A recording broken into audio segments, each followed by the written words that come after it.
Esta parece que es la sexta o la séptima conferencia, pero estamos en una serie en la que estamos tratando de investigar de una forma minuciosa, detallada, profunda en la Biblia, si realmente la Biblia tiene o nos da el 100% de seguridad, no del día en la que Cristo viene, ni del arrebatamiento, sino si encontramos en la Biblia la seguridad de que realmente nos encontramos en la última generación, en los últimos tiempos. Y hasta ahorita lo que hemos estudiado, les recomiendo las conferencias anteriores, hemos llegado a un punto, ¿verdad?, donde estamos así expectantes, porque es impresionante cómo Dios escogió a la nación de Israel para que se convirtiera en el termómetro de Dios. Israel es el termómetro de Dios. La iglesia no es el termómetro de Dios. La iglesia fue incluida en el plan de Dios cuando Dios rechazó a Israel hace 2000 años porque rechazaron a Cristo como el Mesías. Dios nos pone a nosotros porque no hay nadie indispensable en la obra de Dios, pero cuando Dios regrese a tratar con Israel, Romanos 9, Romanos 10, Romanos 11 lo explican claramente, Oseas capítulo 5, Oseas capítulo 6, Ezequiel capítulo 37, etcétera, etcétera, etcétera, etcétera, Apocalipsis capítulo 11, entonces la iglesia no puede estar aquí en la tierra. ¿Por qué? Porque a Dios le falta 7 años para terminar con Israel, que son los 7 años de la gran tribulación.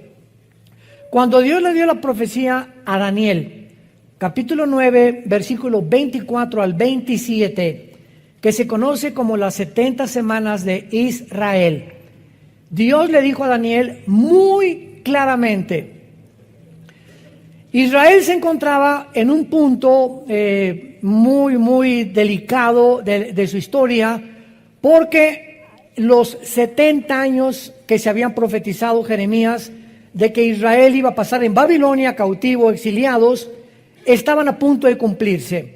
Entonces Daniel se pone a orar: Señor, te pido que me digas cuál es el plan ahora, ya vamos a regresar a Israel, ¿cuál es el futuro de nosotros? ¿Seguirás tratando con nosotros? ¿Seguimos siendo tu pueblo? Etcétera, etcétera.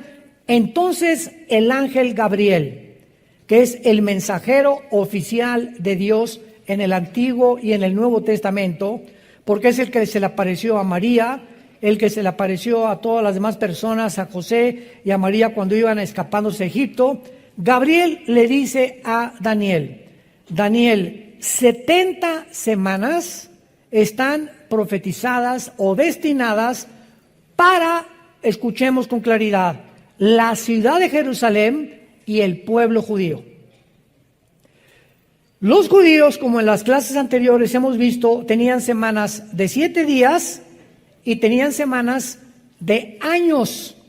En otras palabras, dice el Salmo 90, 1 Pedro capítulo 3, que para Dios un día es como 1000 años y 1000 años como un día. Si nosotros calculamos que de Adán a nuestros días han transcurrido aproximadamente 6000 años, nos encontramos así, de que venga el Señor por nosotros. De Adán a Abraham hubo casi 2000 años.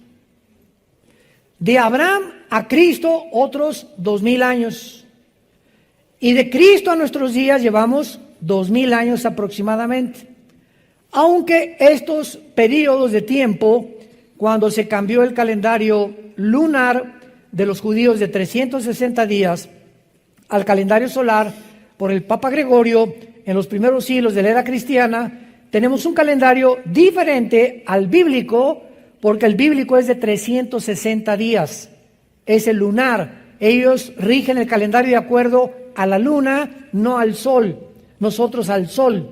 Y nuestro calendario se le aumentaron 5 días, minutos y segundos, 365 días. Muy bien, pero aún tomando en cuenta todos estos días que se aumentaron al calendario, más los años bisiestos, etcétera, etcétera, nos encontramos verdaderamente en el borde, ¿verdad?, en la orillita ya de que la consumación del plan de Dios para su iglesia llegue a su término.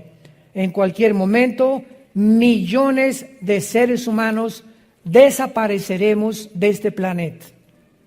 Mientras viene este evento, el diablo, el Satanás, que tiene control sobre la materia, sobre la energía, y esto nos lo revela la Biblia, el poder impresionante de la materia, de las neuronas, del cuerpo humano, de los genes que tienen los demonios, que están avanzadísimos a nuestra genética, a la neurología, etcétera, etcétera.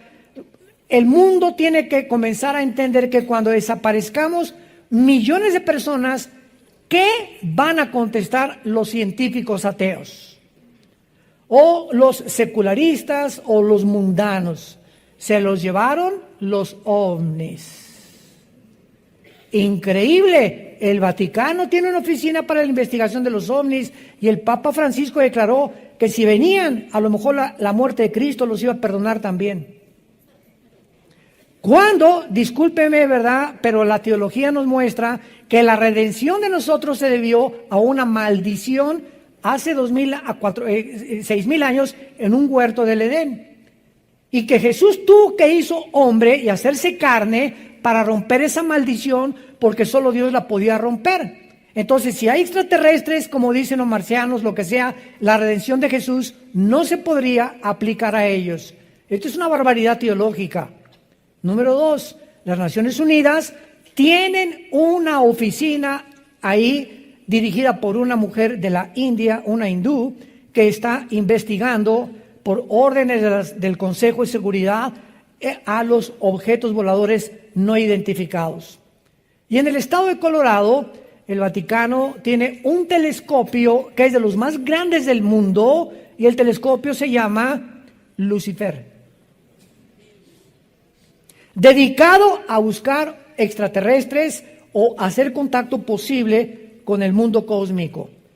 ¿Qué dice la Biblia ante todas estas situaciones? Bueno, la Biblia es muy clara. La Biblia dice que efectivamente hay extraterrestres, pero no son marcianos, ni jupiterianos, ni venusinos, ni plutonianos.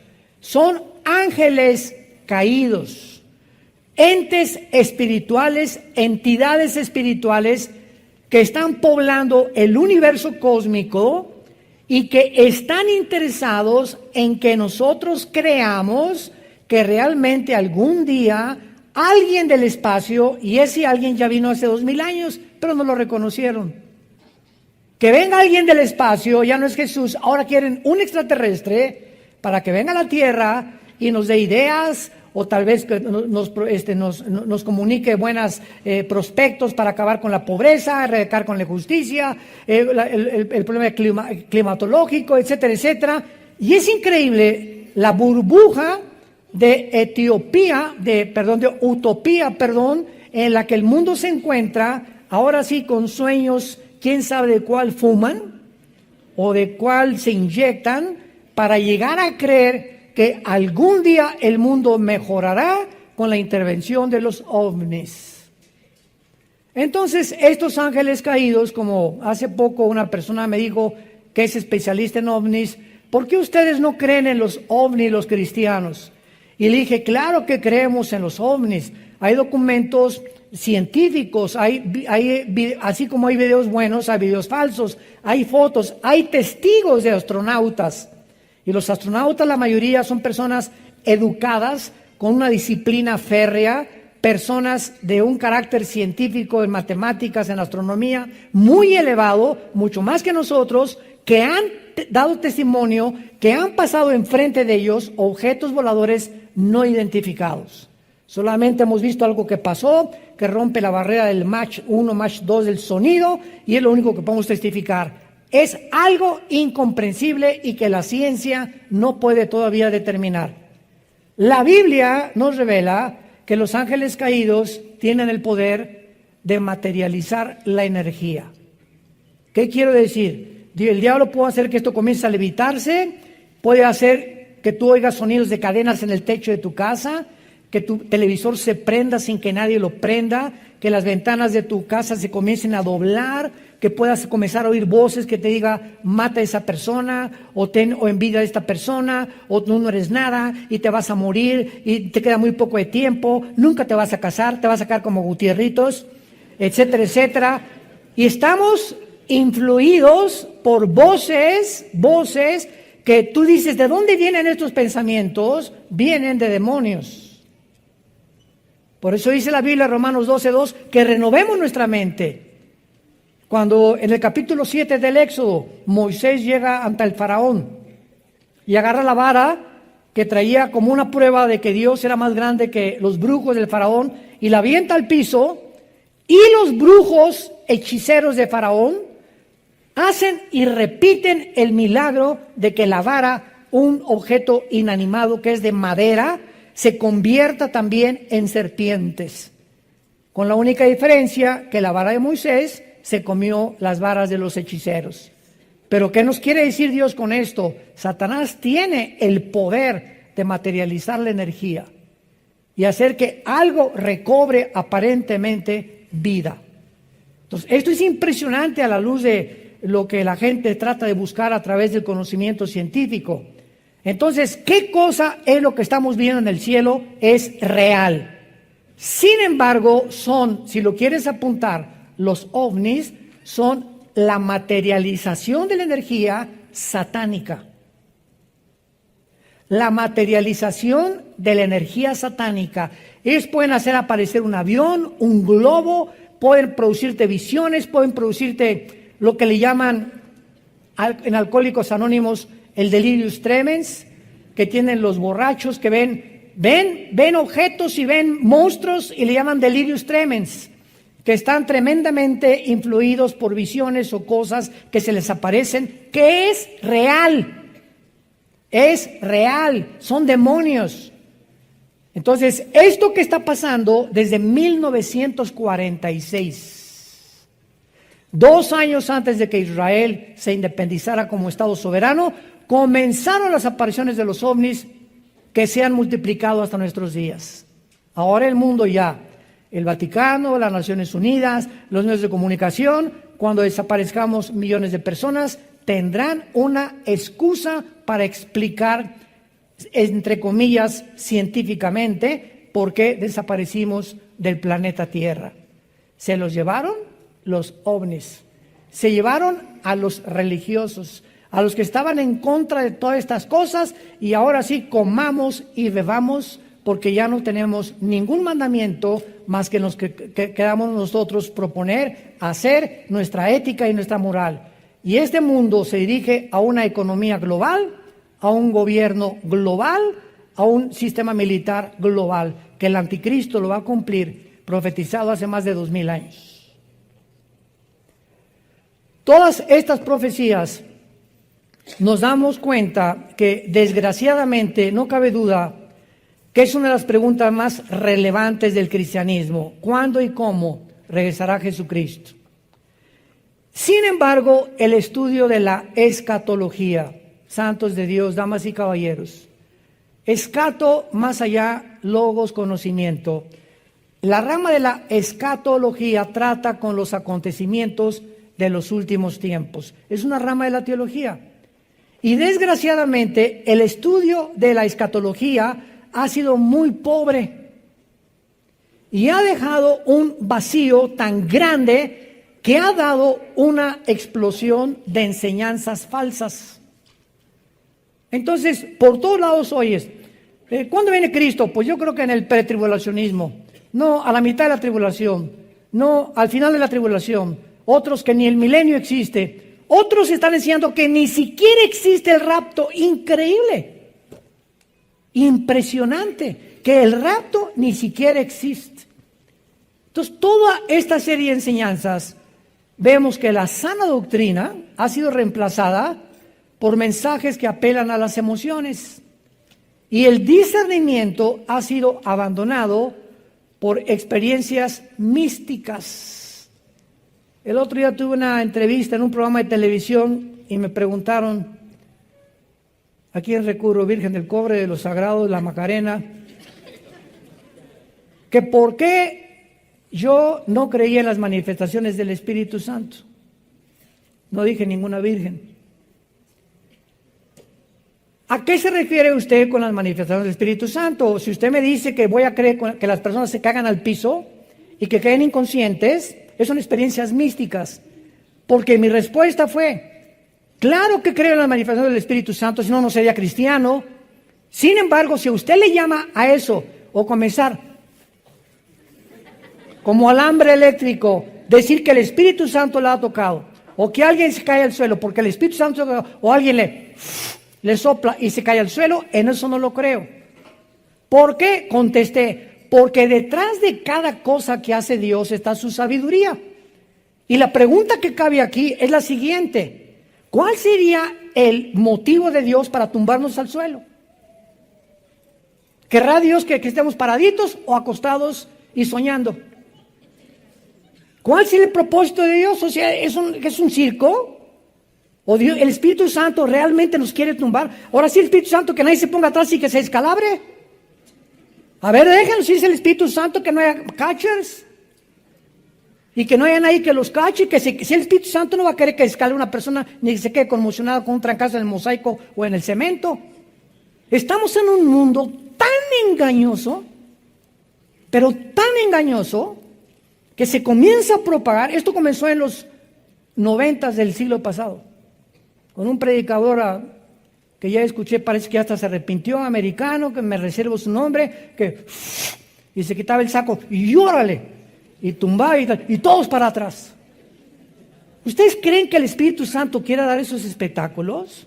A ver, me quito mi saco para que vean que aquí yo traigo el poder de Dios. Mejor no lo digo la palabra. ¿Qué tiempos estamos viviendo? Bueno, la cuestión es que han pasado casi 2000 años desde que Jesús ascendió al cielo, y la cristiandad tiene ahora que realmente reconciliar dos posiciones paradójicas aparentemente en cuanto al regreso de Jesús.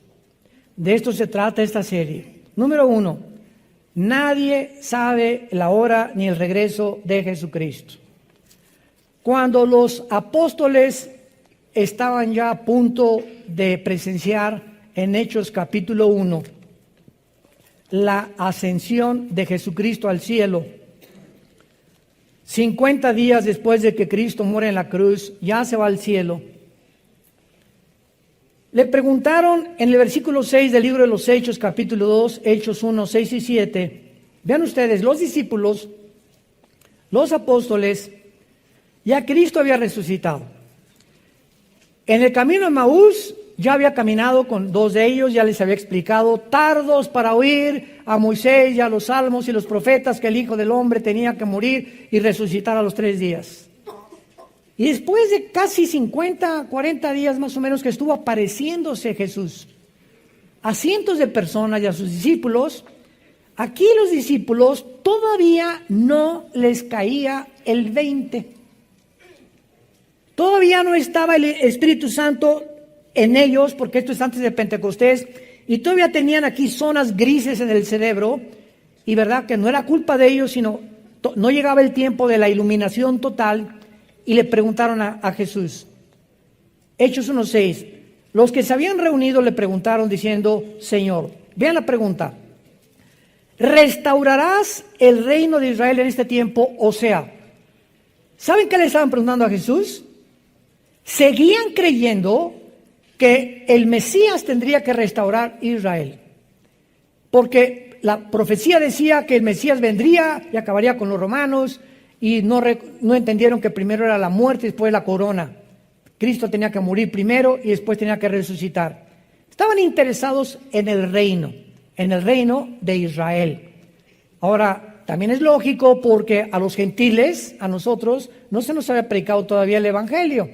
Entonces, ellos todavía no tenían conocimiento de la iglesia, que ya Jesús en los evangelios les había dicho, voy a edificar mi iglesia y las puertas del infierno no prevalecerán contra ella.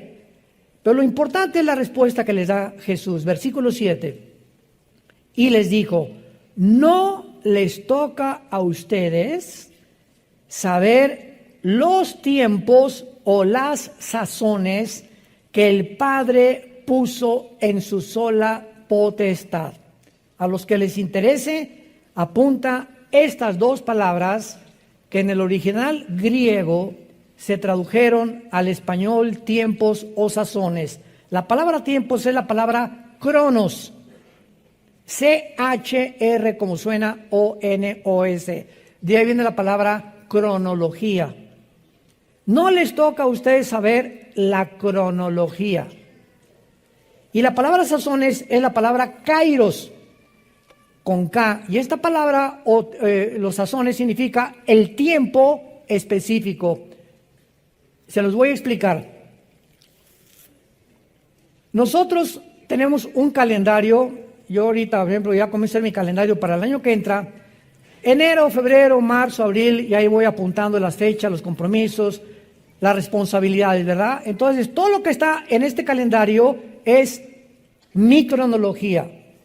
El tiempo que yo estoy dividiendo para que en el siglo XX, en el año 2020, yo pueda saber exactamente qué compromisos tengo con el doctor, por acá, por el viaje, lo que tú quieras, cumpleaños de mi familia, bla, bla, bla, bla. Ok, eso es la cronología. El tiempo completamente panorámico. Kairos es el día de tu cumpleaños. Es un día específico, es el día de la independencia, es el día del pastor, o es el día de la Biblia, o es el día, Navidad ahorita el 24 son kairos, o sea, son días específicos. Cristo dijo, no les voy a decir ni la cronología, ni el tiempo específico, o sea, el día en que mi hijo regresa. Y como no les voy a decir nada, recibirán poder cuando el Espíritu Santo venga sobre ustedes y me serán testigos. O sea, no se preocupen tanto por el tiempo, sino por hablar de mí. Ahorita en Navidad, si eres cristiano, te vas a parar en la cena de Navidad. Y ahí va a estar tu compadre, el que le dicen, ¿verdad?, el guajolote de Tlalnepantla, y tu comadre, y borrachos o familiares que tenemos, ¿verdad?, todos que no están en Cristo, etcétera, etcétera. Te vas a parar tú. Ahorita nos están llegando correos. ¿Qué digo? ¿Cómo que qué dices? Te vas a parar. Tengo una semana en Cristo. Con esa semana en Cristo, familiares, permítame un minuto. Quiero decirles que hace 2000 años un hombre murió en la cruz. Y nunca digan, el pastor dijo. La Biblia dice, no nos metan a nosotros. Porque aparte nos meten en problemas, ¿no? El pastor me dijo que te dejara, imagínate nada más. La Biblia dice que un hombre murió hace 2000 años, que fue crucificado, enterrado y resucitó a los 3 días. Es todo lo que tienes que decir. ¿Ya te lo memorizaste? Nada más. Y que cualquiera de ustedes ahorita en esta cena que quiera invitarlo a su corazón, Él entra a vivir en tu vida. Nada más. Porque la palabra en la cruz es locura a los que se pierden. 1 Corintios 1. Y estas poquitas palabras, pero tienes que mencionar, fue crucificado, fue enterrado y fue resucitado. 1 Corintios 15, el 1 al 4. Este es el Evangelio. Si tú te paras en Navidad, peace and love. Dios los ama a todos. Dios es bueno. Y Dios quiere lo mejor para todos ustedes, bendiciones. ¿No quieren aceptar a Jesús? Nadie va a entender lo que les dijiste. ¿Cuál Jesús? Yo tengo un familiar que se llama Jesús. Una señora me dijo, yo también creo a Jesús. Le dije, ¿el de la Biblia? Si usted cree Jesús de la Biblia, usted sigue al Jesús de la Biblia. Pero el Jesús que usted está me está diciendo, 1 Corintios 11, del 3 al 4, dice, si alguno recibe a otro Jesús que no es el de la Biblia, o otro espíritu, no es realmente de Dios. Vean qué sutil está esta cosa. Yo creo en Dios. Pregúntale, ¿en cuál? Los hindúes tienen 6 millones. Yo creo en Jesús. ¿En cuál Jesús? ¿El de la Biblia? ¿Lo estás siguiendo? ¿Sigues al Jesús de la Biblia o te has hecho tu propio Jesús? Y lo sigues cuando te da la gana, cuando te conviene y has puesto tus 10 mandamientos sin tomar en cuenta el Jesús de la Biblia. ¿Ven cómo es la gente? Entonces tenemos la responsabilidad de ser testigos en cualquier momento y más en esta época tan importante donde los corazones están preparados para recibir a Jesucristo. Muy bien.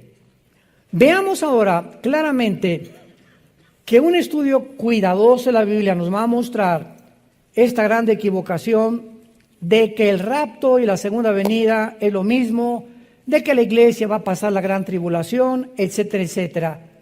Es imposible que la iglesia atraviese la tribulación. En la profecía de las 70 semanas, si es en años, ¿cuántos años estamos hablando? 70 por 7. ¿Cuánto es? 490 años. Daniel, apúntale Daniel y apúntenle todos. Los últimos 490 años que quedan de historia son para Israel. Los últimos les doy 490 años más de que yo trato con ustedes. Daniel, atención.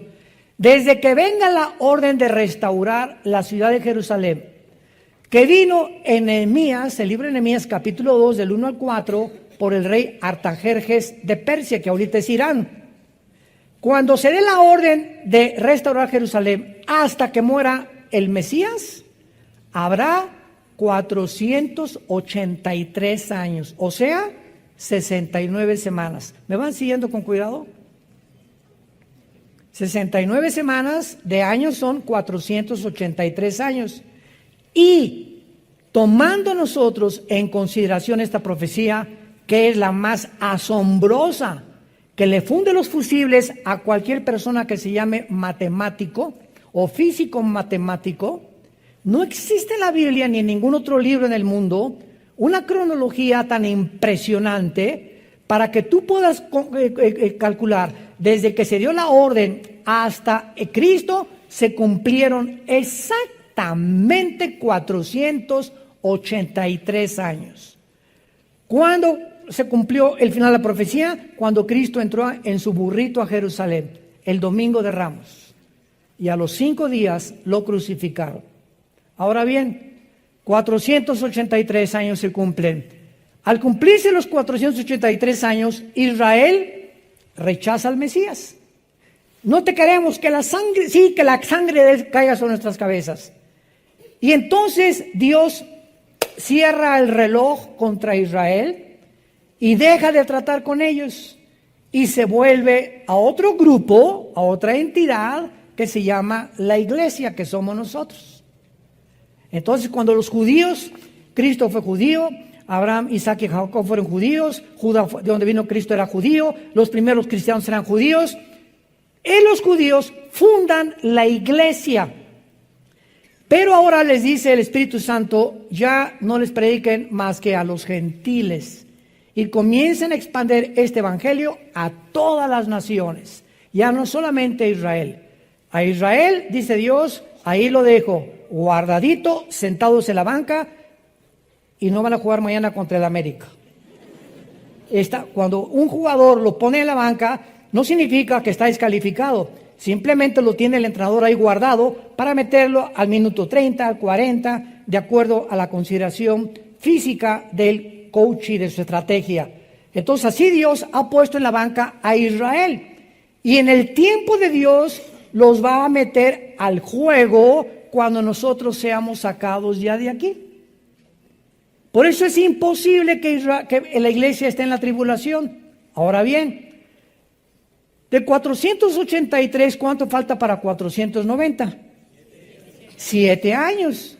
Estos 7 años son los 7 años de la tribulación, que no es para la iglesia. Gabriel le dijo, son para Jerusalén y para los santos. Entonces Dios tiene que en estos 7 años sacarnos a nosotros y terminar el calendario de Israel. Entonces Dios no ha abandonado a Israel. Romanos 9, Romanos 10, Romanos 11, Pablo lo explica claramente. Dios no ha abandonado a su nación y va a cumplir su propósito. Pero ¿cuándo va a hacer esto? Cuando la iglesia ya no esté en el mundo. Cuando seamos sacados nosotros del mundo, Dios en estos 7 años que le faltan a la profecía de Daniel, van a ser 7 años que se van a culminar, escúcheme con cuidado, con la fiesta de Yom Kippur, o el día de la expiación. Para los que no sepan, Dios tiene 7 fiestas, que es la Pascua, la de la levadura, los primeros frutos, la Pentecostés, que se cumplieron cuando Cristo vino. 4 fiestas se han cumplido. ¿Cuántas quedan? Estas 4 se cumplieron en la primavera de Dios. Y las otras 3 que faltan se van a cumplir, las 3 que faltan, entre el mes de septiembre y octubre, que es el mes judío de Tishri. Y la próxima que sigue, la quinta, es la fiesta de Rosh Hashanah, la fiesta de las trompetas. Y lo interesante de la fiesta de las trompetas, que es la única fiesta que no tiene día donde caer. ¿Me van siguiendo? ¿Quién podría haber puesto todo esto más que Dios? Esto es impresionante. Ni los rabinos hubieran podido calcular todas estas cosas que estamos discutiendo cientos de siglos después. La fiesta de las trompetas puede caer en un día o en otro. Entonces los judíos agarran 3 o 4 días para hacer la fiesta de las trompetas, porque no saben exactamente en qué día cae. Todas las demás caen exactamente el 1 o el día 15 o el día 20 del mes de Tishri. De las trompetas, ¿cuál sigue? Yom Kippur, cuando es el llamado al arrepentimiento de Israel, el día de la expiación. Y la última fiesta, el Sukkot, la fiesta de los tabernáculos, que muchos de ustedes han venido aquí y la celebramos no porque la tengamos que celebrar por obligación. No tenemos ya obligación de celebrar ninguna fiesta, ni cumplir ya sábados ni días festivos. Lo hacemos para que ustedes conozcan qué es Sukkot, nada más, pero no porque lo tengamos que hacer. Es muy diferente la obligación a una cosa para poder enseñar. ¿Y los tabernáculos dónde creen que la vamos a celebrar? En Jerusalén, en el milenio, el año que entra en junio. A ver si nos toca, ¿verdad? Nos vamos en junio el año que entra a Israel. Muy bien, entonces, a ver otra vez, ya se cumplieron 4 fiestas, la próxima es las trompetas. Por eso no es posible que la iglesia pase la tribulación. Las trompetas, los judíos la asocian precisamente, los judíos mesiánicos, con Rosh Hashanah o con la fiesta de las trompetas, porque primera de Corintios 15, 51 al 53, dice, se tocará la trompeta final. Muchos, ¿verdad?, por no conocer la escatología, la relacionan con las trompetas del Apocalipsis, por el amor de Dios. Las trompetas del Apocalipsis son de juicio. Esta es tutú, vámonos a casa. Juímonos, decían en mi rancho. Bueno, espero que ya estén más o menos ubicados. Vamos a entrar de lleno a este estudio. Esta fue la introducción. Como decía Pablo, hay tantas cosas que explicar, tantas cosas que enseñar, ¿verdad? Y a veces yo le pido a Dios, Señor, dame sabiduría, por favor, para explicar estas cosas y que las puedan entender claramente tu pueblo. Porque es importante que podamos comunicar estas verdades de una forma en la que puedan ustedes, si no entender claramente por tu falta de estatura y crecimiento espiritual, por lo menos darte una idea de cómo está las profecías bíblicas en la Biblia. El 30% de la Biblia son profecías. La Biblia contiene un 30% de profecías y los 2 eventos proféticos. De todas las profecías que hay en la Biblia, los 2 eventos proféticos que van de la mano, así, como hermanitos gemelos, son el renacimiento de Israel como nación, 1948, y el arrebatamiento de la iglesia.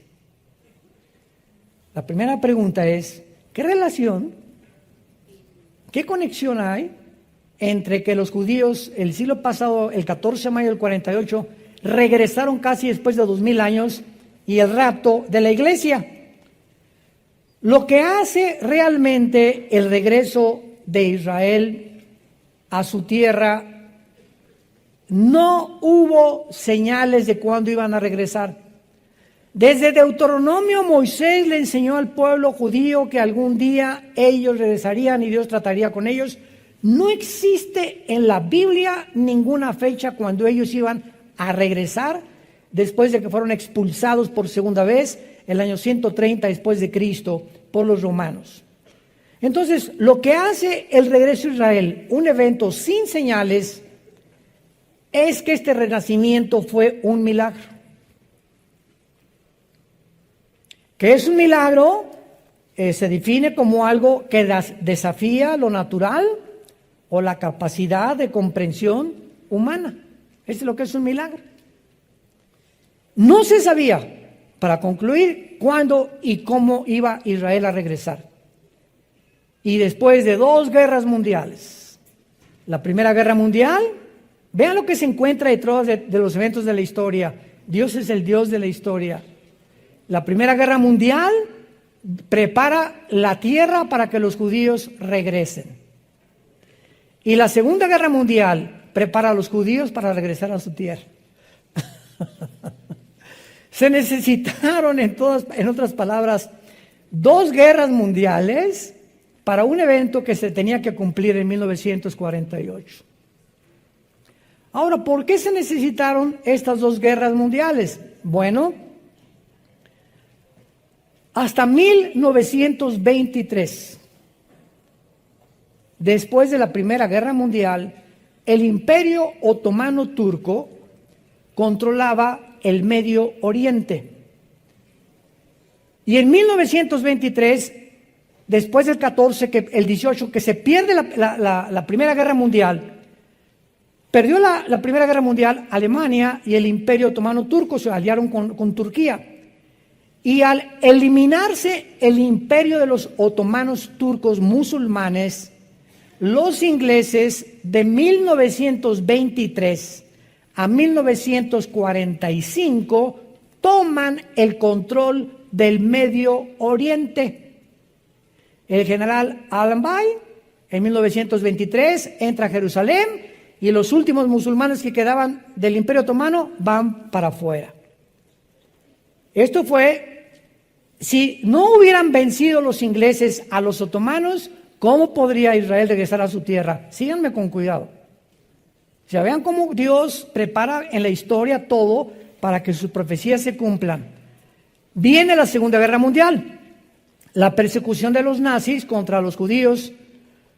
El diablo sabía, la única verdad que el diablo sabía era que Israel iba a regresar a su tierra. Y el diablo sabía que cuando Israel regresara a su tierra, tenía que comenzar a contar sus días. Porque para que Israel regresara a su tierra, se tenía que cumplir todas las demás profecías. Si Israel no hubiera regresado, ¿a quién va a perseguir el anticristo? Si Israel no hubiera regresado, ¿qué templo iban a levantar? Si Israel no hubiera regresado, ¿cómo podría cumplirse la semana 70 de Daniel? Entonces, era imprescindible que Israel regresara. Y los nazis propiciaron que el mundo se apiadara y tuviera misericordia. En aquel tiempo era la Liga de las Naciones. Votaron, creo, 23 contra 12 votos, que por fin los judíos les permitieran regresar a su tierra casi después de 2000 años.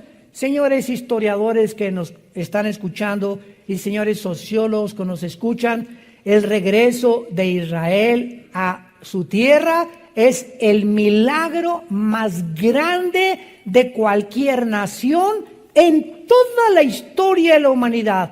No ha habido un milagro semejante donde una nación, ya no después de casi 2000 años, sino después de una sola generación, que es aproximadamente 80 años, regresar a su tierra con su religión, con su cultura, con su estado y con su idioma. No pudieron las naciones absorberlos. Los franceses no les cambiaron su idioma, ni los ingleses, ni los italianos, ni los mexicanos, ni nosotros vamos a Texas, o nuestros paisanos que ya se han ido, ya no quieren hablar español.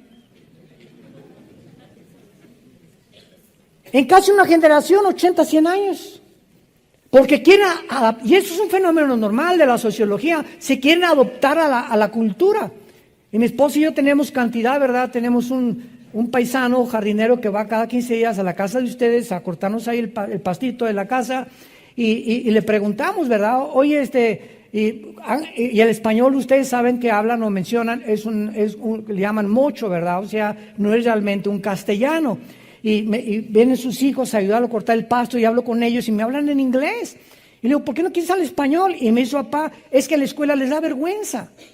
Quieren ya desde niños ser aceptados como norteamericanos para no ser marginados ni rechazados por el racismo que existe todavía. Y estos señores judíos, 2000 años, damas y caballeros, y regresan hablando hebreo. Cada niño que nacía, va a ser nuestro idioma, esto es nuestro idioma, esto es nuestro idioma, esto es nuestro idioma. Es un milagro porque nunca jamás se volvió a dar en la historia ni se ha dado de la humanidad. ¿Van ustedes entendiendo por qué es tan significativo, tan importante el regreso de Israel en 1948 en la relación con las profecías bíblicas? Ahora, muy bien, esto es lo que hace este renacimiento nacional, no espiritual. Espiritual será cuando después de la tribulación se conviertan, Romanos 11, 25, 26, y todo Israel será salvo. Los que crean en el Mesías, desde luego, hasta que Cristo venga. Y ya podrán, creyendo en el Mesías, entrar al milenio junto con todos nosotros, que regresaremos con Cristo en su segunda venida. Muy bien, esto es lo que hace milagroso este regreso. Ninguna nación ha podido jamás en la historia regresar a su tierra después de haber sido dispersada nada más por más de una generación. Nada como esto ha sucedido en la historia del mundo. Veamos rápidamente esta verdad profetizada en el libro de Amós, en el Antiguo Testamento. Amós capítulo 9.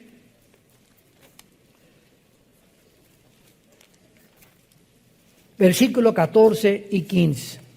Esta profecía es impresionante, sencillamente cautivadora.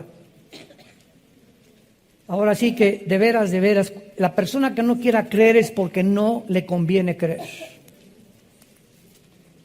La persona que esté buscando evidencias de que la Biblia es la palabra de Dios o de que Dios existe, estas profecías le funden los fusibles a cualquiera. Voy a leerles una profecía que fue escrita hace 2600 años. ¿Cuánto? ¿Por Walter Mercado? ¿Por Nostradamus? ¿Por los astrólogos? ¿Por los profetas hebreos? Vean lo que dice Amós 9, 14 y 15. Y traeré del cautiverio a mi pueblo Israel. Edificarán las ciudades asoladas, número 1, las habitarán, plantarán viñas y beberán el vino de ellas, harán huertos y comerán el fruto de ellos, pues los plantaré sobre su tierra y nunca más serán arrancados de su tierra que yo les di, ha dicho Jehová Dios tuyo. Pongan los que les interese y trajeron su Biblia y no el periódico. Pon ahí junto a ese versículo 14 de mayo de 1948 se cumplió esta profecía. Traeré del cautiverio a mi pueblo Israel. Número 2. Esta profecía dice, todo esto es insólito, que cuando ellos regresaran iban a edificar e iban a plantar viñas. Cuando los judíos regresaron en 1948, el día 14 de mayo, y nombraron a David Ben Gurión, el primer ministro de Israel, estaba Israel, toda la tierra de Israel seca. Sin flores ni árboles, no había nada. Para 1950 al 52, en casi 4, 5, 6 años de que regresaron, plantaron más de 6 millones de olivos. En una de las obras de la ingeniería hidráulica más portentosa desde una de las séptimas maravillas del mundo, que fueron los jardines colgantes de Nabucodonosor en Babilonia. Una de las séptimas maravillas del mundo fueron los jardines de Babilonia, que todavía cuando vivía Saddam Hussein dijo: le doy $1 millón al que pueda imitar los jardines de Babilonia en Irak. Nadie lo pudo lograr.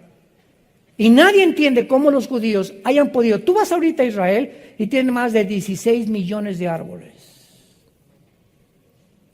Los que hemos viajado a Israel, siempre llegamos a Tel Aviv, ya sea de Roma, de París o de cualquier lugar del mundo, México, donde tú le quieras ver. Pero cuando estamos en Israel, o vamos a Jordania, o vas a Egipto y vuelas y pasas así por el avión, ves Jordania seca, seca, seca, seca. Egipto seco, seco, seco. Líbano seco, seco, seco. Siria, Siria, seca, seca, seca. Y llegas y haz de cuenta que llegas a un jardín. Y es exactamente para compararte cuando cruzas de Texas a México. Cuando volamos mi esposa y yo a Texas, seco, seco, seco, seco, seco. Y ya entras a Texas, o a Arizona, o a California, o a cualquier estado, todo verde en Estados Unidos. ¿Por qué? ¿Por qué esa grande diferencia? Todo ordenado, todo se respetan a la autoridad, etcétera, etcétera. ¿Qué es lo que hace estas culturas diferentes unas de otras? La Biblia. La Biblia.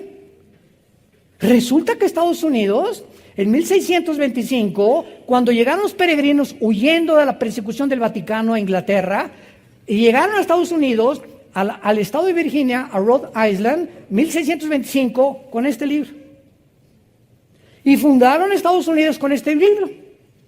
Y cuando llegaron a nosotros a colonizarnos y a conquistar México, llegaron los españoles con Fray Bartolomé de las Casas, con religión, se juntan con los indígenas y los aztecas y se vuelve un sincretismo entre religión y brujería.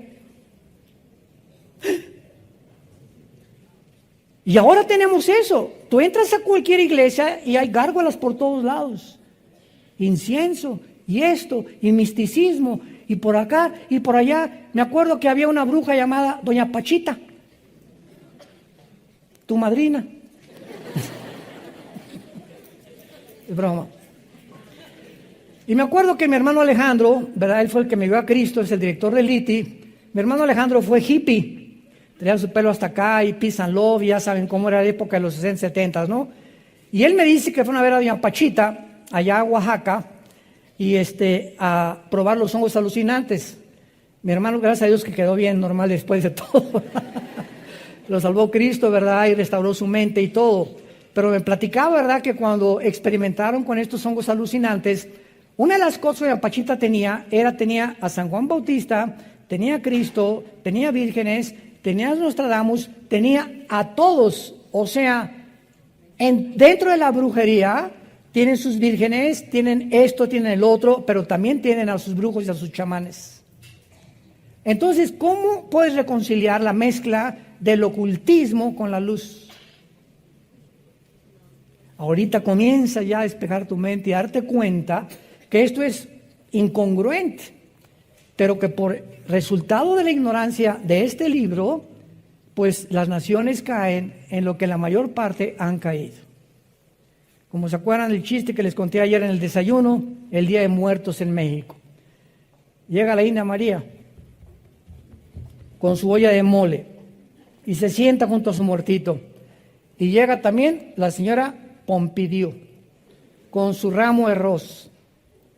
India bruta, ¿cuándo crees que va a venir tu muertito a comerse el mole? Y le contesta la India María: cuando venga el suyo por las flores. Tanto ricos como pobres viven una ignorancia, un paganismo, ¿verdad? Que la Biblia nos quita las vendas y nos da la luz y de saber que un cristiano no regresa nunca al panteón. porque Jesús dijo que es la resurrección y la vida, y no hay más que gusanos y huesos. Tu muertito no se va a comer el mole, ni tampoco las flores las va a oler.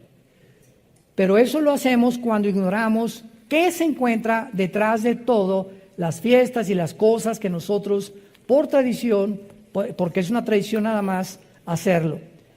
Bueno, y finalmente, vemos aquí en esta profecía de Amós que estamos estudiando, para terminar, que plantan los judíos casi 6 millones, cumpliéndose el versículo 14, y en el versículo 15 culmina esta profecía, Amós 9:15, pues los plantaré sobre su tierra, y la promesa de Dios es que cuando regresaran en 1948 a su tierra, nadie los iba a volver a arrancar. A pesar de ser así una minoría, asombraría al mundo el sistema de defensa que iban a desarrollar, que hasta el siglo XXI Israel tiene los mejores pilotos del mundo, más que los MiG rusos y los F-35 que tienen ya los americanos y que los ingleses. No hay aviación como Israel ahorita. No hay tecnología en armas y en internet y en la cibernética como lo que han desarrollado los judíos. Llegaron los judíos el 14 de mayo a las 5:30 de la mañana del día 15 de mayo. Los atacaron 4 naciones árabes. Se fueron contra ellos. Vino en 1952, 54, los volvieron a atacar. Y para terminar con la guerra milagrosa de los 6 días, del 1 al 6 de junio de 1967, donde se juntan todas las naciones árabes dirigidas por Gamal Abdel Nasser, el presidente de Egipto en aquel tiempo, reúne a los jerarcas de Jordania y a toda de Egipto, de Siria, de Irak. Exterminemos a los judíos, echémoslos al mar Mediterráneo. ¿Saben ustedes lo que pasó en la guerra de los 6 días? Ahorita somos como 2,000 personas en este auditorio. Dentro de las leyes de las probabilidades, señores matemáticos, si tuviéramos nosotros 100 rifles y nos rodeara ahorita un ejército de 1,000,000 de soldados, somos 2,000, ¿cuántas probabilidades tendríamos de salir vivos? 10 a la 12ª potencia. Imposible. Son las mismas probabilidades que tenían los judíos en comparación con su armamento, sus tanques y sus aviones, de salir vivos de esta guerra. El general Schwarzkopf compra su libro, su biografía, que fue un cadete de West Point y dirigió la invasión, no la invasión cuando sacaron a San José en 1990-91 de la guerra del Golfo Pérsico. El general Schwarzkopf dijo en su libro: yo soy un militar, tengo casi 80 años de edad, se murió hace algunos años. Nunca ni las falanges de Alejandro el Magno, ni Napoleón Bonaparte, ni los Pirineos de Aníbal, no conozco ningún ejército que haya podido sobrevivir, ni la estrategia que tuvieron los judíos, como la guerra de los 6 días. ¿Qué pasó? Al segundo día que se juntaron, un sargento israelí interceptó un mensaje de un sargento iraquí de la invasión. ¿Saben lo que hicieron los judíos? En el segundo día se subieron a 6 aviones. Se elevaron hacia el cielo y comenzaron a las 4:30 de la mañana del día tercero. Acabaron con toda la aviación de los egipcios. Se fueron sobre el aeropuerto de Jordania. Total que en el quinto día, los ejércitos enemigos no tenían un solo avión. Ellos controlaban el aire. Y controlando el aire, controlaron la tierra.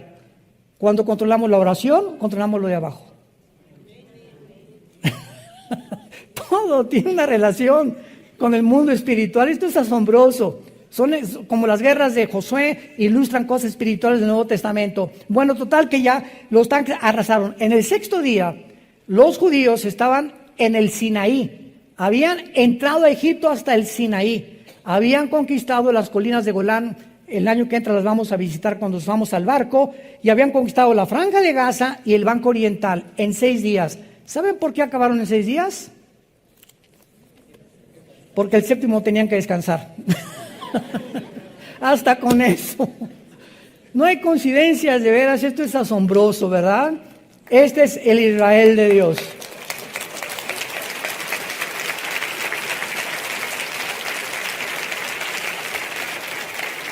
La gente no sabe esto.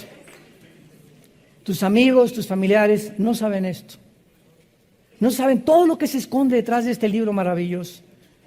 Y es nosotros a los que Dios nos ha encargado este mensaje a las naciones. A iluminar las mentes de aquellas personas que han sido cegadas por el poder de Satanás, para que resplandezca la iluminación del conocimiento de Dios en la faz de Jesucristo, en el corazón de tus hijos, de tus familiares, de tus padres, que aún no tienen la salvación. Sea un testigo fiel hasta la muerte y permanece en la esperanza a la que Dios nos ha llamado, a todos nosotros hasta el final, para nunca tener de qué avergonzarnos. Te damos gracias, Padre, por esta serie, Conociendo el fin de los tiempos.